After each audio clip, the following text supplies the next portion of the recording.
Shockingly, it's predicted that by 2035, around half of the global population will be obese, amounting to over 4 billion people. That's an increase of possibly 3 billion people in the space of 13 years, according to a study released in 2022 by The Lancet. As a result, current obesity treatment and prevention strategies can be said to be falling short. So no wonder we often hear talks in the media about new, innovative, and even radical ideas at times to help try keep the problem under control. One of which being a fat tax. But this isn't a tax on what you might think. A simple definition refers to a tax on dietary saturated fat, but a broader one covers other nutritional components such as sugar, sweetened beverages, or fast food. Herein, we'll focus on its broader definition and if it could actually work. But first, as always, please take note of our disclaimer. The concept of fat taxes isn't anything new. In fact, it has a rich history that dates back to the 1920s, making it a policy that has been in existence for around a century. Rather than focusing on fat per se, though, most early forms of these taxes were placed on junk food items like fizzy drinks, sweets, crisps, and ice cream. Over the last few decades, over 50 countries and jurisdictions have implemented health taxes on sugar-sweetened beverages, while 18 countries have taxed foods high in fat, salt, and sugar. Mexico, Japan, India, and various states in the US are all such examples, but the most well-known are probably the ones that have been implemented in Europe. In 2011, Denmark became the first country in the world to establish a real fat tax imposed on saturated fats. However, taxes placed on unhealthy foods in the country date back as early as 1930. 2011 was also the year when Finland reintroduced taxes on sweets, and Hungary introduced ones on various ready-to-eat foods, so to speak. Additionally, France introduced a tax on sugary drinks in 2012. The logic behind fat taxes is straightforward.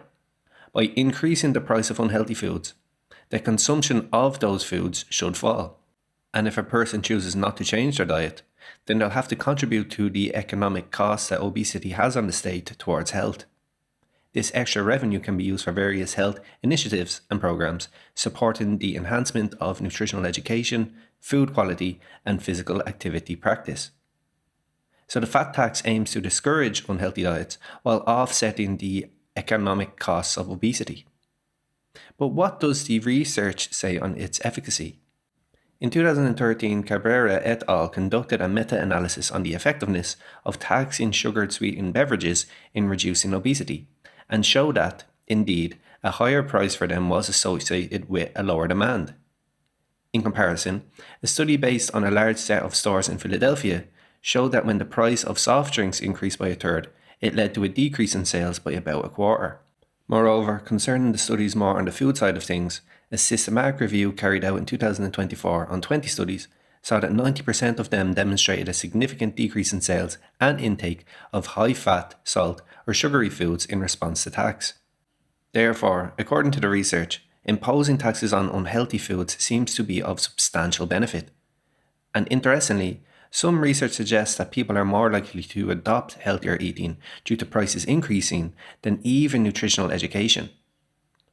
On a quick side note, if you'd like to undertake our evidence-based and results-backed personalized Plato weight management program, please click the link in the top right-hand corner of the video or follow the link in the description.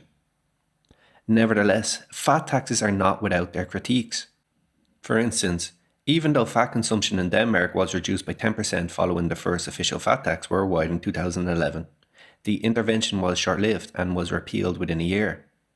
The cause was in large part due to Danish shoppers simply going over the border to Sweden or Germany for shopping as a means around it. Similarly, this was also a problem encountered in Philadelphia. So the implementation of a fat tax mightn't be realistic for people who live relatively close to another country, as they could just opt to shop there.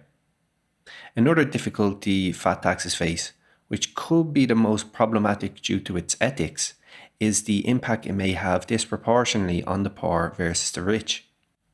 Lower income households spend a greater percentage of their income on food and tend to eat more unhealthy food due to their lower price. Indeed, this could be seen as beneficial since lower income earners at the same time have a higher risk factor for nutrition-related chronic diseases. But on the other hand, Fat taxes may render those less fortunate unable to afford any healthy foods altogether, or reduce the quantity of other foods they consume to continue to afford the unhealthy taxed items. Subsequently, greater investigation and data analysis needs to be taken to see whether the potential downsides of fat taxes on the poor warrant the potential upsides. Next, we must also consider the potential undesirable effects fat taxes could have on health. A study by Meiton et al. Found that in response to saturated fat tax, many people would increase their salt consumption, which is bad since this increases the risk of high blood pressure, heart disease, and stroke. In comparison, a study by Alias et al. Found that a tax on cheese, butter, and cream would decrease vitamin D above all other vitamins. This is concerning as a lack of vitamin D increases the risk of bone pain, bone fractures, muscle pain, and muscle weakness. It is already an ongoing public health issue with as many as 1 in 3 Americans having a deficiency in it. Furthermore, Cornelsen et al. In 2014 points out that it's difficult to see how the supplier's reaction to a fat tax might go. For example, to keep sales up, the food industry may lower the profit margins of the products being taxed to reduce the impact on customers. Alternatively, supermarkets could spread the higher cost of taxed food onto other foods with better profit margins. Therefore, even though theoretically a fat tax seems easy, practically it gets a lot more complicated since, in part, it depends on the compliance of those who supply us with the foods. On top of that, the food industry could respond by reformulating the ingredients of certain foods that fall under the fat tax. Indeed, this could be positive because to avoid the tax, manufacturers may instead use healthier substitutes, like natural sweeteners instead of added sugar. But it could also go the other way. Since manufacturers are already being taxed, they could use cheaper but even more unhealthy ingredients to reduce the impact of the tax, like high fructose corn syrup instead of cane sugar, for example. So overall, although the implementation of fat taxes seems advantageous, numerous other consequences have to be carefully considered, both health-wise and economically. We'd love to hear your opinion on the topic in the comments section down below. Additionally, if you're new here, make sure to like and subscribe to our channel. So, that has been our video. Thanks for watching, and I'll see you next time.